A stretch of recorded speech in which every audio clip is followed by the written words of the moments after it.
Sable, and I have a little assistant today. What's your name? Rose. Rose. Rose is going to be helping me, and today our project's going to be embellishing a dish towel. And my kitchen is red, black, and white, so these are the fabrics that I chose. Rose, can you get me the rotary cutter and the mat, please? Okay. Thank you. What we're going to be doing is we're going to be working with a fat quarter here. I can set it. You can set it up. Excellent. And how about my ruler, that marker that I use? Oh, yes. Oh, yes. And I got a little pencil. You get a pencil? Oh, this is a special marking pencil. I don't need it for this project, but that's a pretty cool idea.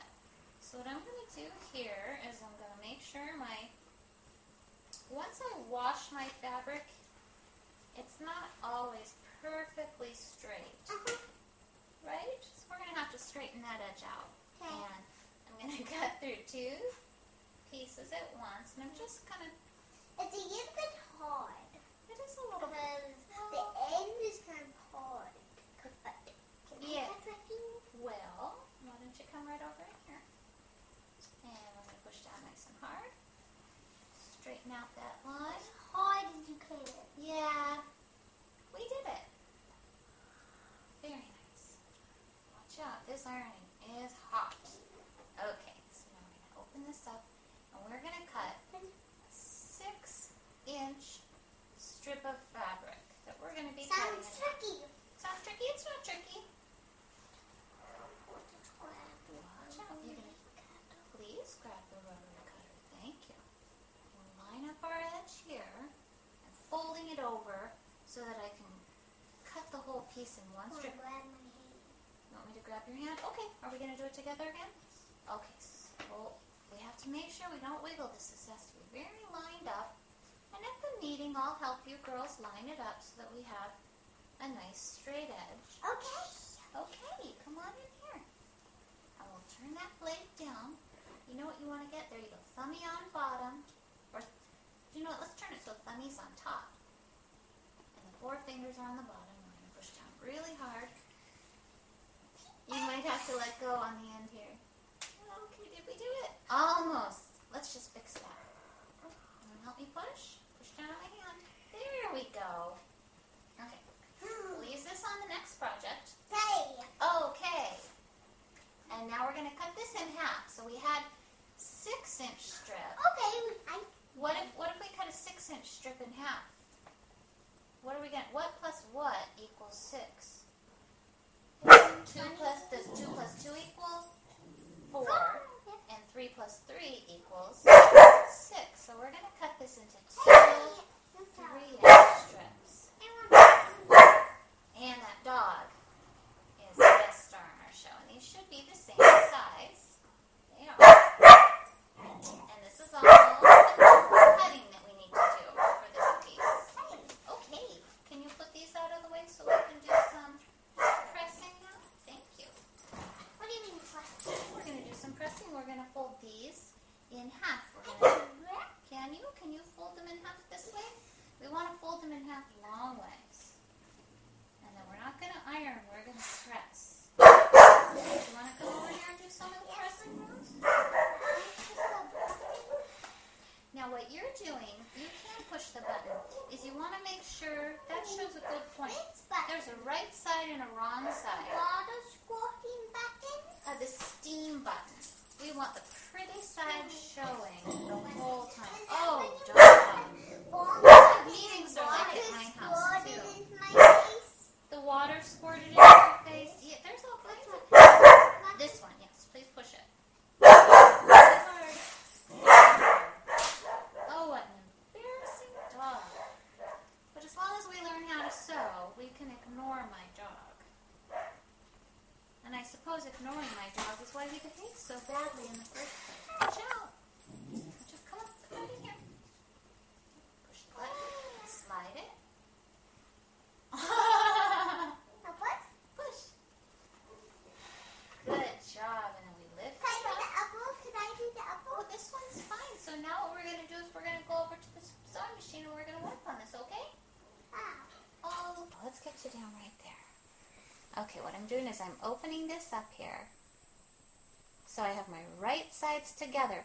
And that way, all of the raveling part on the outside of my seam allowance won't show. And I'm just going to guess it. I might have you guys pin it. I'm just going to set it down here and I'm going to be brave. I already did my little test stitch, so I know that my machine is all set up. And are you ready to, can you reach that cutout? Yes. Okay, can you push it slowly? About 5 miles an hour. Good, we're going to back stitch here. And now, let's go. You watch Mom's fingers. Okay, here we go. And back stitch and stop. Good. And the needle's up, so we'll take that out easily. Where'd you put my scissors, kiddo? Can I cut? You can. Cut right here near the edge. Uh-huh. Good. And on the other side, we need to cut too. There's one thread. Yep. And another. Good work. And now we're going to open this up, and we're going to fold this to one side. I'm going to fold this on over here. And now what we're going to do is we're going to do a gathering. Remember how I told you, you got to back stitch, back stitch, back stitch.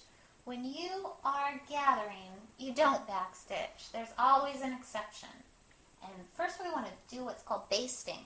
So I want to make my stitch longer. Normally I do between a 2 and a 3. And now I'm going to go between 4 and 5. Every machine might be a little different.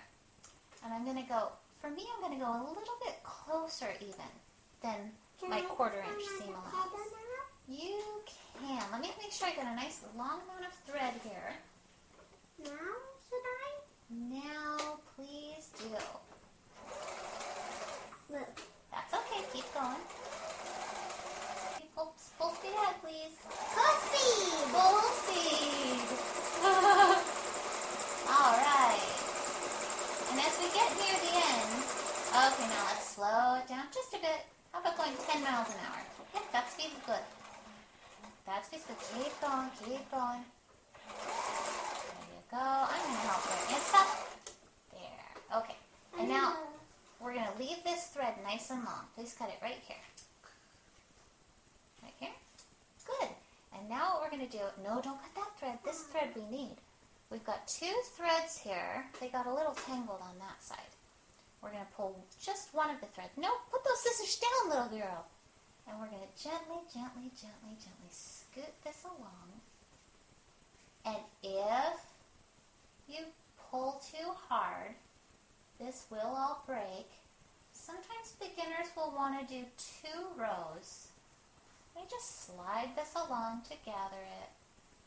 Okay, then let's do the other piece of fabric. Right? We'll be doing both pieces together. We're going to gather this up. You mean the other And that's one's going to make already a nice done? ruffle. Well, it's all one piece now because we sewed it together, dear. Yeah, it's pretty cool. No wonder it's so long. It's long, but it's going to be a very ruffly piece because we're going to gather it all up so that our towel has a nice little ruffle on the end. And that'll just be a nice fancy dish towel. Or hand towel, rather. We're using a terry cloth towel. Okay, hi, we're back. And what we've done is we've made a nice ruffle here. And I made it a little longer than the length of my towel. And I'll show you why in just a second. And what we're going to do here, assistant, I need my pins. Okay. Come on over here. Is I'm going to turn this, if here's my Where's my ruffly puppy pin? raw edge, we're going to turn this upside down. So we're going to work upside down Okay, here. I'll poke the pin. No, don't poke the pin there. I'm not going to worry about these threads. And I'm going to hand you pins as we go. So now what I'm going to do is, remember how we made this stitch length nice and long? We're going to shorten it back. And I'm going to check and make sure I like where it's at. We were doing a basting stitch. And now my tension's good, my stitch length is good. And now we're going to go back to our old rule of back stitching the end of your work. So I'm leaving this open here. And Go, go, go, go. All right. So I'm looking here at, I have a cheerleader. I'm going to use one of these guidelines. You're such a goofball. Oh, I'm starting right now. Here we go. I'm using my guidelines to try to make this nice and even. I'm going to pull out pins. Here you go. Can you put the pins in as I go?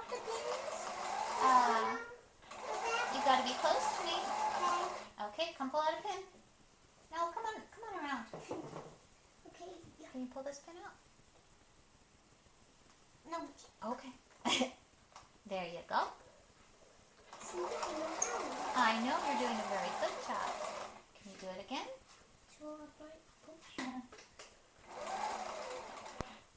Alright, we have 4 to go. So pull that one out. Ow. Count. Oh dear. Sewing injury. It's gonna happen. Alright. There we go. Let's get another one out. There goes number 3. Counting down 2 more. Alright. Number 2. There we go. Coming down to numero 2. And okay, little one. Excellent. And now I'm going to go here and get that stitch. And now I'm going to show you. Do you know where my scissors are, little one? Yes. You. Well, You put this pin in for me and I'll cut. No, I don't want you to cut. Oh, that's a really bent pin. Here we go. I'll let you do some cutting on a different project, but what I want to do here is I want to show... Yeah, let's get this all set first. What I want to do is I want to make sure that when we turn this ruffle over, that this part, this flippy part isn't showing. So, what we're going to do... Is that going to be a nice face? Can you come on my lap once I figure out what I'm doing? Come on. Oh, alright. Well, let's do it this way. I'm going to fold this a few times. Yep. And watch what we're going to do. Let them see what we're doing here. And then I'm going to fold this down. You see how I'm folding that down? That's kind of going to... Oh, well, hello, dog. Hello, dog. Oh, my goodness. Dog in the film. We do have a dog in that. So what we're going to do now is we're going to go over here and we're going to sew right along the top edge. And this is going to go very slowly. And I'm not even going to start out on the edge here because it's so thick here, we're just going to snap needles all day. This is just to help keep that ruffle behaving itself. And I'm going to go nice and slow. And I'm going to pull this ruffle down, and this is just going to hold it into laying down flat. I'm going to sew across, pulling the ruffle straight down. If you miss it at one point and swerve off where you're just sewing towel for an inch or so, don't worry about it. You just guide it on back. And if you notice, I'm stopping frequently, and I'm not going too fast. Because there is all of this raw edge here. And every once in a while you might have to cut those frayed little threads off, but that's no big deal. Once you wash this 1 or 2 times, that'll all kind of settle down, and everything that before that basting line that's gonna ravel off, it'll ravel off. So if you're giving this as a gift, you might want, even though you washed your fabric before, you washed your towel before, especially a red towel like this needed to be washed before, because let's say I was using a white ruffle on this towel, you wouldn't want to do all this hard work and then have the red from this color ruin and turn your white ruffle pink. But once you wash this a time or two, you won't have any loose threads at all. And this is just about to become, okay, let's get over to the edge here, a nice and pretty ruffled towel for your kitchen. You learned a lot of skills. You did basting, And there we go. We'll see you at the meeting, and we'll make this towel, and then we'll make some more projects, items, kitchen items that will coordinate with this. See you later. Bye.